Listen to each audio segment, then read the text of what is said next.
قرب قیامت میں جب مسلمان بہت کسمہ پرسی میں ہوں گے تو خراسان سے لشکر اٹھے گا. خراسان یہ افغانستان اور ایران کا حصہ. اس علاقے کو نبی صلی اللہ علیہ وسلم کے دور میں خراسان کہا جاتا ہے، جس میں قندھار بھی آتا ہے، ایران کا بھی حصہ آتا ہے اس میں. تو یہاں سے لشکر اٹھے گا، مجاہدین لڑیں گے بہت بڑی تعداد میں، دنیا میں جہاد ہوگا کیونکہ مسلمان ظلم کی چکی میں پس کے تنگ آ چکے ہوں گے. اور لڑتے لڑتے حدیث میں آتا ہے اتنی بڑی بڑی لڑائیاں ہوں گی کہ 1/3 مسلمان شہید ہو جائیں گے اس میں. 1/3 مجاہدین جو لڑنے والے ہوں گے، اور 1/3 جو ہوں گے وہ میدان جنگ سے بھاگ جائیں گے، اور 1/3 کو اللہ فتح عطا فرمائے گا. تو جو 1/3 میدان جنگ سے بھاگ جائیں گے، نبی صلی اللہ علیہ وسلم نے فرمایا ان کی توبہ کبھی قبول نہیں ہوگی. جو 1/3 شہید ہو جائیں گے وہ افضل ترین شہداء ہوں گے اس وقت کے، اور 1/3 کو اللہ تعالیٰ غلبہ عطا فرمائیں گے. ایک واقعہ تو ہمیں قرب قیامت میں نبی صلی اللہ علیہ وسلم سے یہ ملتا ہے صحیح حدیث سے. دوسرا ہمیں یہ ملتا ہے کہ قرب قیامت ہی میں مسلمان کسمہ پرسی کا شکار ہوں گے تو تلاش کریں گے حضرت مہدی کو، کیونکہ حضرت مہدی وہ شخصیت ہیں جن پہ تمام نیک لوگ جمع ہو جائیں گے اور وہ مسلمانوں کی میدان جنگ میں کمانڈ کریں گے، جہاد میں کمانڈ کریں گے. تو ان کو بیت اللہ میں تلاش کیا جائے گا. وہ رسول اللہ صلی اللہ علیہ وسلم کی اولاد میں ہوں گے، اور لوگ ان کو پہچان لیں گے، اہل اللہ پہچان کر ان کو اپنا امیر بنائیں گے، اور ان کی قیادت میں پھر لڑائی اور جہاد شروع ہوگا.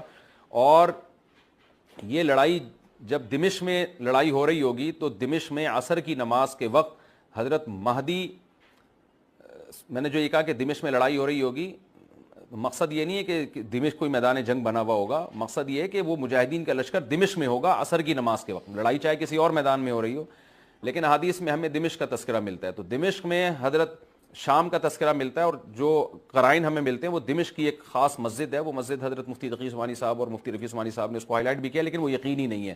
یہ خوب سمجھے، انہوں نے اس کا بھی تبصرہ کیا کہ اس کے بارے میں کوئی یقین نہیں ہے. تو حضرت مہدی عصر کی نماز پڑھا رہے ہوں گے، لوگ امامت میں آپ کے پیچھے کھڑے ہوں گے، یہاں تک کہ مسجد کے مینار پر، آج بھی وہ مینار موجود ہے جس کے بارے میں غالب گمان ہے کہ یہ وہ مینار ہے جہاں حضرت عیسیٰ علیہ السلام نازل ہوں گے. غالب گمان کے درجے میں کہا جا سکتا ہے، ورنہ پھر اسی کے اڑوس پڑوس میں کوئی مسجد ہوگی. میرا اگر شام جانا ہوا تو انشاءاللہ میں ارادہ ہے کہ میں ولاگ میں اس مسجد کا بھی تذکرہ کروں گا، اس جگہ کا بھی تذکرہ کروں گا. لیکن میں پہلے یہ بات بتا دوں کہ وہ 100% یقینی نہیں ہے. ایسا نہ ہو کہ اس مسجد کے مینار پہ چڑھ کے لوگ جو ہے وہ اس کے کوئی مینار کو ہی چاٹنا شروع کر دیں تبرک کے طور پہ. تو عصر کی نماز کا ٹائم ہوگا، حضرت عیسیٰ ابن مریم علیہ الصلاۃ والسلام فرشتوں کے کندھوں پہ ہاتھ رکھ کے نیچے اتریں گے نماز کے ٹائم پہ، یعنی آسمان سے مینار تک آئیں گے، اور پھر مینار سے آپ کے لیے سیڑھیاں لگائی جائیں گی. سیڑھیوں کے ذریعے مینار سے نیچے اتریں گے اور لوگ ان کو پہچان لیں گے.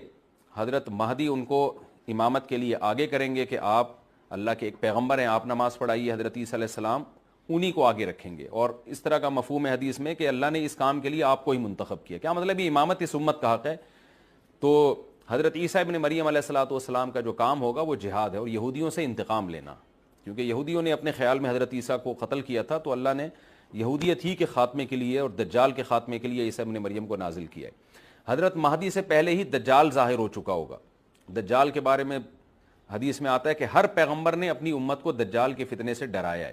اچھا، یہ دجال ایک ایسی شخصیت ہے جس کا یہودی انتظار ہم سے زیادہ کر رہے ہیں، کیونکہ یہودی اس کو اپنے لیے نجات دہندہ سمجھتے ہیں، جبکہ حدیث میں آتا ہے کہ دجال کانا ہوگا اور اس کا خدائی کا دعویٰ ہوگا. اس کے پاس کچھ ایسی طاقتیں ہوں گی کہ مردے کو زندہ کر دے، زندہ کو مار دے. ایک طرف اس کے باغ ہوگا، ایک طرف اس کے آگ ہوگی. جو اس پر ایمان لائے گا اس کو باغ میں داخل کرے گا، اور جو اس پر ایمان نہیں لائے گا اس کو آگ میں داخل کرے گا.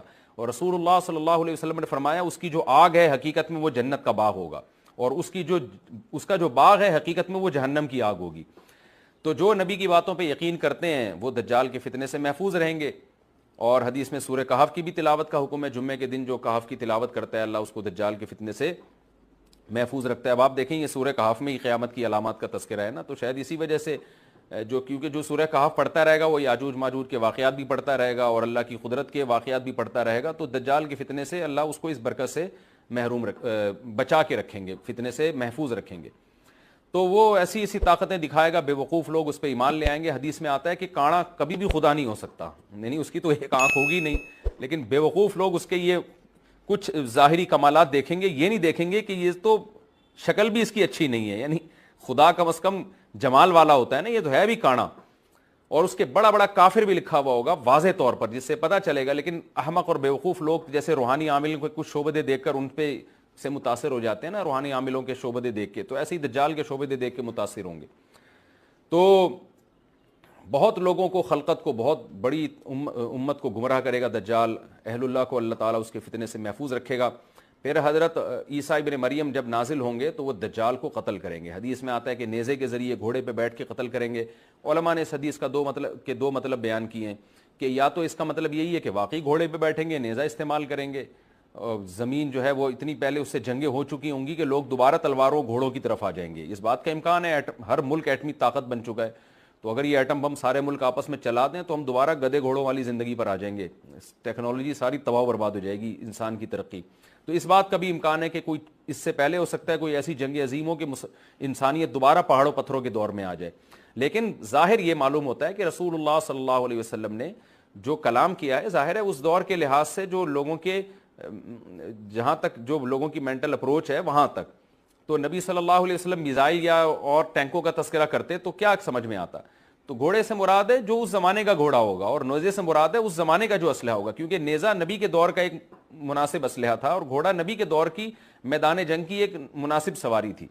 تو اس سے یہ بھی پتہ چلتا ہے کہ ہو سکتا ہے عیسیٰ ابن مریم نیزے کے بجائے کلاشنکوف کا استعمال کر لیں, تو یعنی وہ نیزہ جو ہے وہ اس کلاشنکوف کی یا جو بھی اسلحہ اس وقت حضرت عیسیٰ ابن مریم استعمال کریں گے اس کی ایک تعبیر ہے. تو اس کا بھی پورا امکان ہے. تو ہمیں بہرحال اتنا ایمان ہمارے لیے ضروری ہے کہ دجال کو قتل کرنے والی جو ذات ہے, جو شخصیت ہے, وہ عیسیٰ ابن مریم علیہ الصلاۃ والسلام ہے. تو حضرت عیسیٰ کے ذریعے اللہ تعالیٰ دجال کو قتل کریں گے, اور حضرت عیسیٰ کی قیادت میں زبردست جہاد ہوگا. حدیث میں آتا ہے کہ عیسیٰ ابن مریم اس دنیا کو امن سے بھر دیں گے, اتنا امن ہو جائے گا اور اتنی مالی فراوانی ہوگی, اتنی مالی, کیونکہ دنیا میں مال بہت ہے, ڈسٹریبیوشن صحیح نہیں ہے, جو تقسیم ہے نا مال کی وہ ظالمانہ ہے, جس کی وجہ سے غریب سے غریب تر ہے, امیر سے امیر تر ہے. حضرت عیسیٰ ابن مریم ایسا نظام قائم کریں گے کہ جس سے مال کی صحیح تقسیم, اور لوگ اٹھیں گے زکوٰۃ کا مستحق تلاش کریں گے اور لوگوں کو زکوٰۃ کا مستحق نظر نہیں آئے گا, غریب تلاش کرنا مشکل ہو جائے گا. یعنی ایک آدمی, حدیث کے مفہوم ہے کہ زکوٰۃ لے کے گھومتا رہے گا اور اس کو کوئی غریب نہیں ملے گا, اتنی مالی فراوانی ہو جائے گی. پھر ترمذی کی روایت میں آتا ہے کہ اللہ کی طرف سے برکتیں ایسی نازل ہوں گی کہ بڑے بڑے انار پیدا ہوں گے, بڑے بڑے انگور پیدا ہوں گے, زمین اپنی برکتیں کھول دے گی. اور حضرت عیسیٰ علیہ السلام خنزیر کو بھی دنیا سے ختم کر دیں گے, خنزیر کی نسل کو ختم کر دیا جائے گا. وَيَضَعُ الْجِزْيَةَ, اور جزیہ کا نظام ختم, اما الاسلام و اما السیف, یا تو تلوار یا اسلام, اس کے علاوہ نہیں. تو نبی صلی اللہ علیہ وسلم کو اللہ نے جس مقصد کے لیے دنیا